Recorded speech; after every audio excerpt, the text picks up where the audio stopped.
So, welcome back po sa ating YouTube channel guys. Kung isa ka po nanonood sa ating channel, ay please paki-subscribe na po yung ating channel at paki-share na rin ho. So, dito ay pag-usapan po natin yung patungkol po sa grout.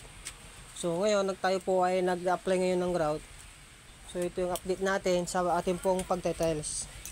So, dapat kung mag-apply po tayo ng grout, kailangan pagtapos po ng pagtetiles ay dapat palipasin muna natin ng 2 araw or kaya 3 araw bago tayo maglagay ng tinatawag na grout. Nang sa ganun guys, para maiwasan po natin yung pagtuklap o yung pagputok ng ating tiles. Kasi nga ay dapat kailangan pasingawin mo muna natin yung kanyang init sa loob ng ating tiles bago tayo mag-apply po ng grout. So ganun yun. So kailangan palipasin natin ng 3 araw bago tayo mag-apply ng grout para hindi po masisira yung ating tiles. So ito yung tip natin, nang sa ganon ay meron po tayong alam. So kung mapapansin po natin dito guys, yung kanya pong spacer ay hindi po siya gaanong malawak.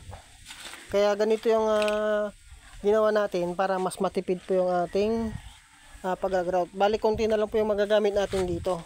So i-compare natin na meron pong spacer na maluwang.